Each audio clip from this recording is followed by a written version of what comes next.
listen. Never in my life associated the word boring with baseball. We know what's up. Me? Yeah. Famous? Yeah. And I'm like giddy over there smiling like, we're about to win this shit. Did everyone give you crap? Give me a good host story. I'm not picking it up. We both love the game. We talk about it every day. Get on baseball. Having some popcorn, you're fooling around your phone. I'd have to wait in line for 3 hours. Hang on, because it's about to be a wild ride. With the NFL draft upon us, there is no human being I'd rather be talking to right now than Adam Ottavino. Oh, NFL draft. That's tomorrow, huh? When people are listening to this, it's today. Yes. It's today. Okay. Big day. Welcome. You learn something new every day. Yes. Yes. But NFL draft or not, there's nobody in the world I would rather be talking to right now than Adam Ottavino. But I do want to talk, Adam, and by the way, we're congratulating Julian McWilliams ahead of time for the impending birth of his child. Usually part of the big three here. Yeah. All right. So, today's the day. All right. Well, not necessarily, but we figure got to get out ahead of it. Maybe. So yeah. You know how that goes. It's a work in progress. You had said, we had talked about this already, about how the challenges of a baseball player leaving or not leaving to see the birth of a child. But that's not what we're talking about today. We're talking about the draft. All right. And let's do it. So can I go on my rant about what the MLB does with the draft? Sure. Okay. So I've been to the draft actually for the last couple of years. And now I don't know I think they moved the draft from early June to the All-Star break.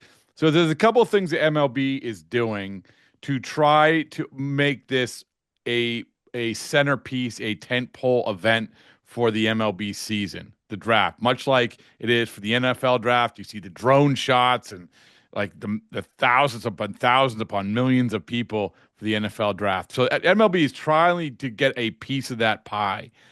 So they move it to the All-Star game, which we can talk about. But what they're trying to do is they're trying to do this mini version of the NFL draft. But Adam, I've been to this thing, and this take last year. It was in Fort Worth at a place where they have rodeos or something like that. It was fine. People twirling lassos and dancing around and everything else. There was a bowl out front that I sat on for $10. But only 6 guys, I think, showed up. And I think the first guy who showed up was the 7th pick in the draft. And then when the first round ended, Adam, it literally was like they unplugged everything and just ran out of the building. There was nothing. So they're trying to capture this and make it seem like a thing, and they charge people to go and watch it. But when 6 guys in the first round show up, and the first one is the 7th pick in the draft, then it's not working. Anyway, that's what I'm saying. No, I certainly understand that. It's not a good look. You want the first name that Rob calls to be there, right? I mean, that's kind of the point of the TV show, is to be entertaining, and especially the guys at the top of the draft are the most exciting guys. So makes sense what you're saying. I don't disagree. All right. So for your perspective, and I want to get into your draft experience, from your perspective, how can MLB make their draft something bigger than it is? Because the biggest challenge, just be honest, is that unlike the NFL, unlike the NBA, maybe, I don't know, the NHL, but you don't see the players immediately. I mean, the best you're going to do is see the players probably the next year. Maybe. That's the biggest challenge. But in your estimation, what can MLB do to make people understand this is a big deal? I think a couple things. I do think that we're seeing the draft picks debut faster and faster, so it's getting a little bit closer to the same scenario. It's not exactly the same. Obviously, NFL, the guy goes right onto the team. NBA, same thing. But you are seeing guys debut in their first full pro seasons now, and I think if you could get better attendance by the prospects, I think you'd have a lot more to talk about, certainly for the entirety of the first round. I don't know. It's a tricky one, though. I think another rule change is maybe trading draft picks. There's a lot of Good one. excitement, a lot of excitement in NFL about trading up, trading down. I think that's another wrinkle that gets added in to draft night that adds some suspense to the affair. So maybe something like that. But certainly it's an uphill battle compared to those other sports. I think for the very obvious reason, like you said. I mean, a lot of those guys are stars in college on a big stage, and they're going to go right to your team. So there's a lot of name brand recognition built in. I mean, you were a 4-year guy at Baseball Powerhouse Northeastern. 3-year guy. But three. Oh, you have Yeah. leverage. Well, yeah, I mean, I signed after my junior year. Yeah. Okay, so you were a first-round pick, and I'm going to get to you. I'm going to build you up in a second. I'm going to make you feel really, really good. I look back at that draft. Sure. But so you had leverage, so that's good for you. That you were first-round pick, and you said I could go back to Huntington Ave. Screw Right. you if you're not going to give me my rate, it's fine. But can you imagine going back? You said you talk about we are seeing guys go to the major leagues maybe faster than ever. There's always the outliers, as the Chris Sale, phenomenon, whatever. But now we've seen it a bunch. We just saw this kid Nick Kurtz get called up for Oakland, right? Yeah. I mean, there's a bunch. Could you imagine, like, back when you get drafted, that dynamic and how much it's changed since then? Oh my God. I mean, I remember after getting drafted, before I had signed, the area scout and the cross checker coming to my house and discussing, the plan for me. And I remember them telling me that even though I was the first round pick, it would have been tough for them to send me right to low A. All the draft picks either go to rookie ball or to short season A, which is where they sent me to the New York Penn League, because it would seem like, I don't know, like that's like out of procedure, right? And like everybody had to spend a certain amount of time at each level. There was exceptions, but they wanted everybody to start from a pretty low spot, regardless of your status. And crazy. I mean, nowadays guys go straight to AA or straight to the Arizona Fall League, or they have a good month and they're in AAA, and 2 more good months, and now they're in the big league. So the dynamic is completely different than when I was. How old were you? How old were you then when you get drafted? So I was 20, Okay. which was kind of like one of, I think, my selling points was that I was a junior, but most of the juniors were 21. So I was a year younger.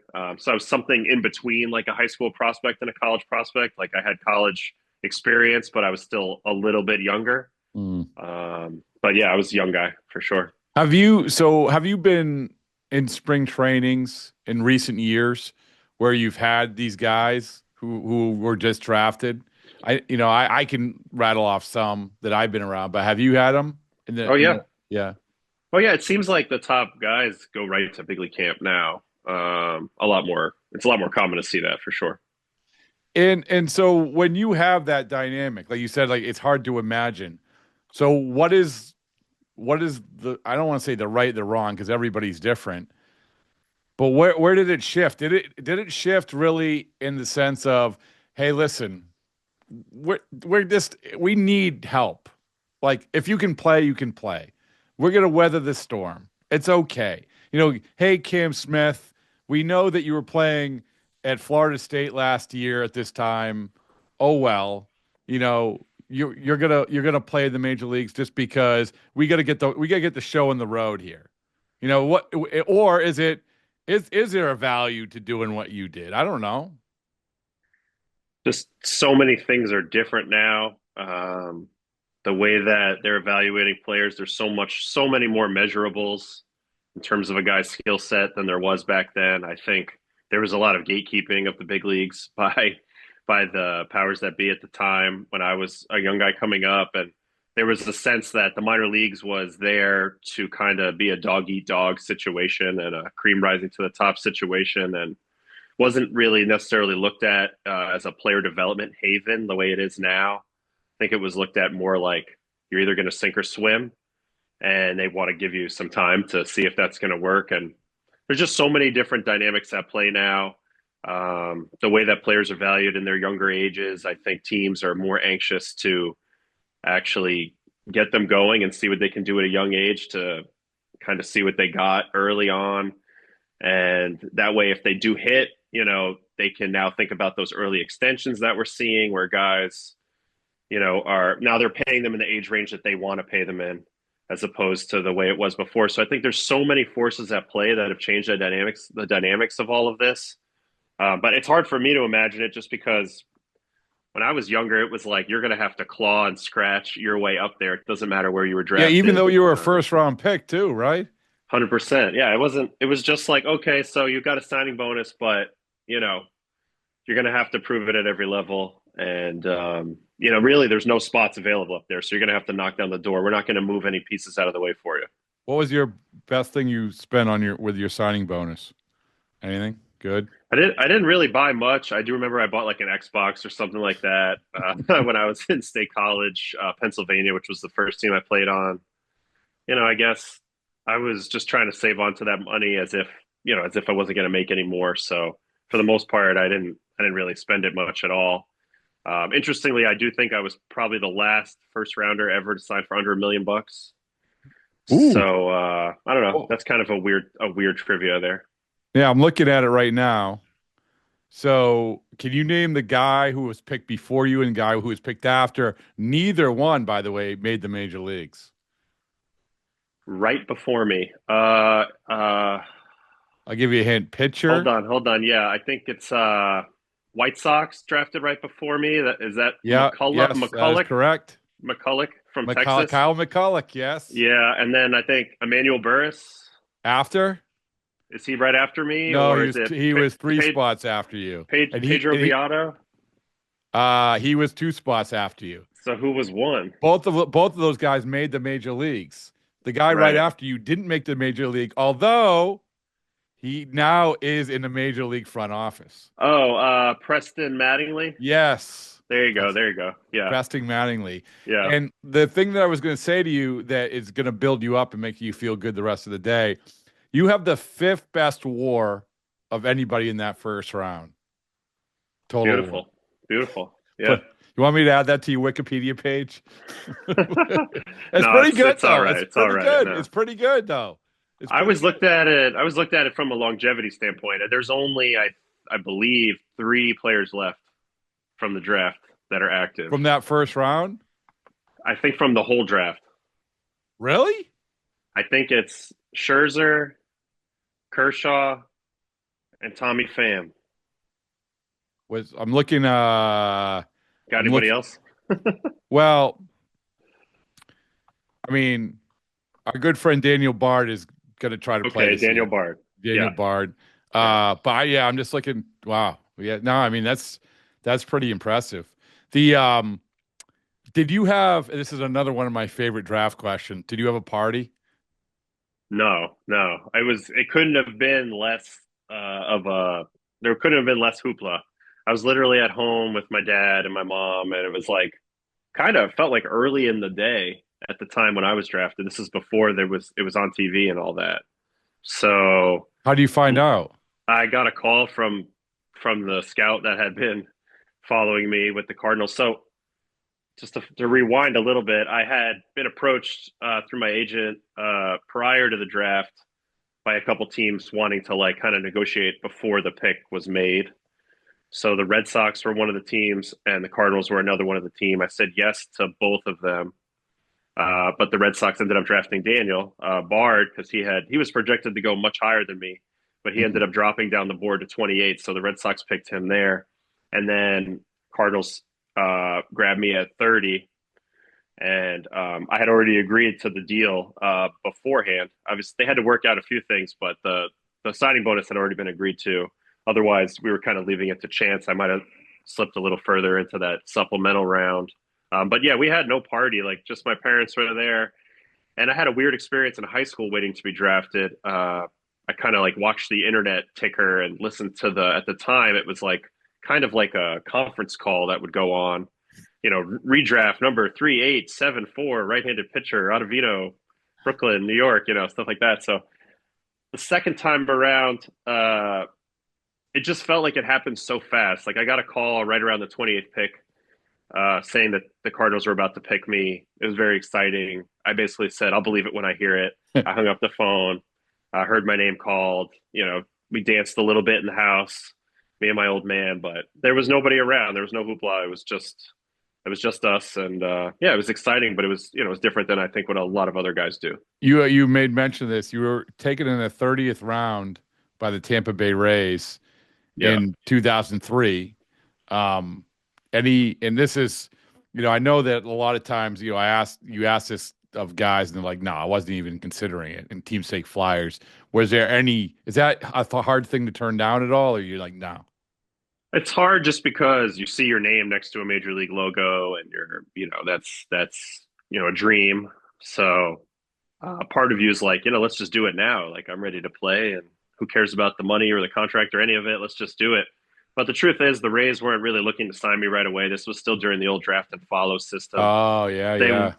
They wanted to watch me all summer. They wanted to push me to a junior college if possible. There were some ideas floating around, but at the end of the day, my old man and my mother were pretty steadfast that I was only 17. I wasn't really at a maturity level that, made sense for me to go out and start the minor leagues on my own. So Northeastern was a great opportunity, and that's where we headed. They have a great co-op program. It's the best. Yeah. You have to go there. Yeah. Have you talked to other guys who, it was like maybe like in the top of the draft, like what that world is like? Because that's a whole nother world, right? I mean, yeah, sure. And during my era too, like guys were getting major league contracts.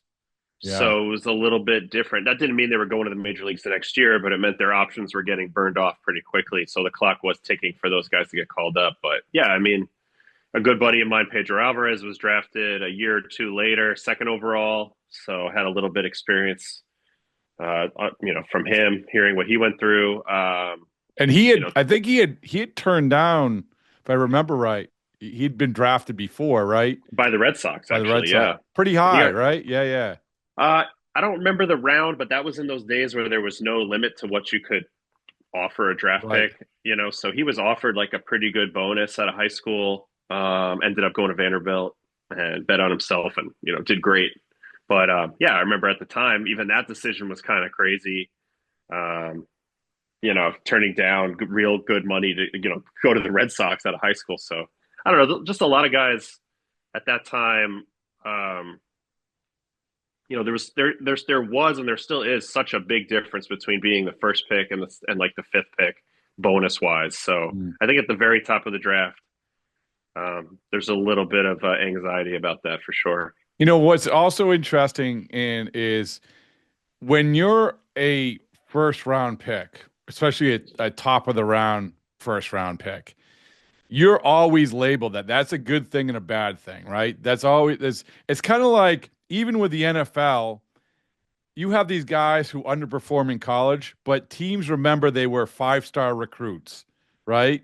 And teams always remember, hey, if you're a first round pick, you're gonna get a lot of chances. I'm not talking about you, but I'm just talking about. But Nestor Cortez was talking about this with me. He's like, he was like a 37th round pick.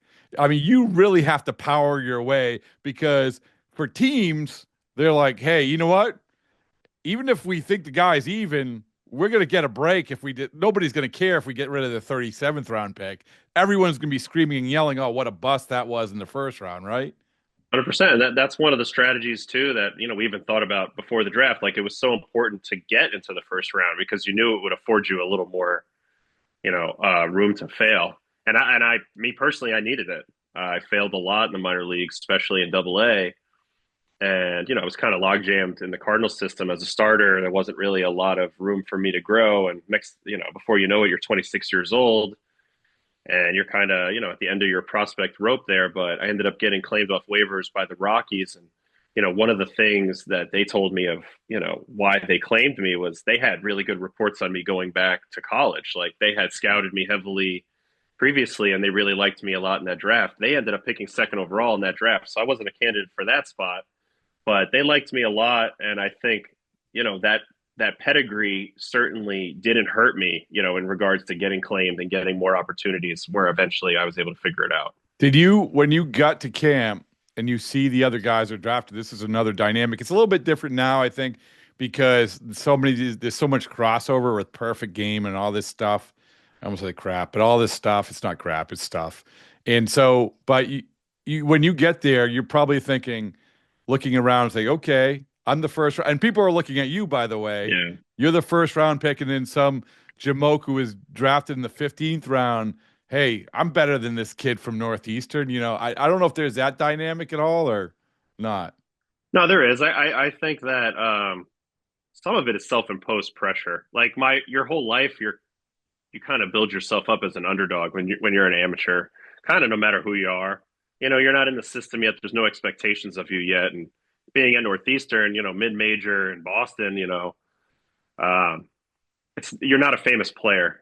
I was a temporary player in the Cape League before I, pitched well in states. So at no point were things like kind of given to me. So I kind of like that dynamic. I feel like when you're the underdog, kind of lets you play free. You have nothing to lose.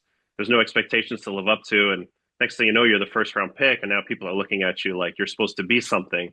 And I think maybe this is common with other guys, but certainly for me, all of a sudden you're trying to be something. You're trying to be that first round pick instead of just be yourself. And I think it takes a little while for that feeling to kind of wash off. I remember actually being relieved the next year when the Cardinals had another draft. They drafted Pete Kozma. And I said, oh, great, there's another first rounder. And it kind of let me know in my own head, hey, there's going to be another first rounder coming every year. And I'm kind of clear of that now, like that expectation. Everybody's kind of used to me being around. And I'm just going to go and work on my game and get better. And I kind of could let go of that stuff that's in your head that just doesn't need to be there. Yeah, I think that's something that does transcend sports. I mean, from sport to sport. I think that the same thing. I'm going through the NFL draft and how much these guys are hyped up. And holy mackerel! If you have a first rounder and on an NFL, what's your team? The Jets or something? Giants. Giants. Okay, but the Giants, they take, for instance, Daniel Jones, right? Yeah. They take Daniel Jones. If that guy is in the second round, first of all, maybe he doesn't get the chances he does, but if that guy's in the second or third round, there's no way that he gets as much criticism or people are critiquing him or expectations and all of that. It's that always will live with it. And by the way, it still lives with him wherever he goes. 100%, yeah. Right? That's a human nature thing. It's like you want to under promise and over deliver. So but you want the first round money too. Right. But if you're the guy with all the promise and all the hype, I do think that's tough. Like I look at a guy like Bryce Harper and I think to myself, I mean, he had all the talent in the world and it was a gift to be him, of course, but he was on the cover of Sports Illustrated. And there was a lot that came along with that. And, he probably probably made his mental game get a lot stronger, a lot quicker than other guys. Because you learn at a very young age that the expectations don't really matter, but if you let them matter, they'll get to you. That's well said. I was going to finish off with my Joe Kelly draft story, but I've told it so many times. Have I told you this? No. Oh, I didn't? Okay. I will finish it by telling the Joe Kelly draft story since this is a draft. He was drafted in 2009. He lived 5 minutes from the Angels, and he was turning 21 on the day of the draft. So at OG's, which I have come to know is like a chain place out there, he had a draft party / birthday party. By the time the draft party had started, the 21st birthday party had overtaken the draft, and the Angels, 5 minutes from his house, called in the second round to see how much it would take to sign him, and he said something along the lines of $1 billion and hung up. Wasn't taken. Patrick Corbin was taken. Cardinals take him in the third round the next round. Yeah. We figured out it cost him probably about $140,000 or something. And to Joe's credit, he wanted me actually to write the story and said, make sure the headline says blame it on the Jägermeister. So it's a good story. Oh, that's great. Yeah. I think the strategy back then, looking back on it, would just to always tell the team that you were signable and then negotiate with them later after they already made the pick on you. I think a lot of guys got caught up in the, oh, I want $1 million, I want $2 million, and then the team would pass. But I feel like you can hold the gun to their head a lot better if they've already used up their precious draft pick on you. So it's like, I think looking back on it, I wouldn't have done any deals. I wouldn't have said a word to a scout. I would have just said, yep, I want to play. Sign me. I'm going to play. You draft me. I'm going to sign. And then I would have haggled from there. But, you're afraid. You don't understand the game yet, And but I do come back to what you said at the beginning. To fix it, I do love the trading of the draft picks is such a huge thing. It would spice things up so much. And there'd be major league players involved with that too, probably, right. Because the value of these draft picks, in terms of the way that the teams value them, like monetarily, is huge. Well, think about it a couple years ago, 2 years ago. Paul Skeens is there. By the time the draft comes around, everybody understands Paul Skeens is going to be the guy. So would a team in that scenario, hey, you trade a legitimate major league starter for that pick? And the answer is, of course you would. And it'd probably be a really good major league starter, right? Yeah, because Paul Skeens is going to be worth like tens and tens of millions of dollars of surplus value to the Pirates while he's on his minimum contract and in arbitration. So, yeah, I mean, if you have a guy you really believe in, I mean, he could be worth, 5, 6, 7 times his signing bonus to that team. So you'd be willing to give up quite a bit for him. Yeah. All right. Well, I think we solved a lot of problems. We're a step closer to the NFL draft. I appreciate it. Thank you.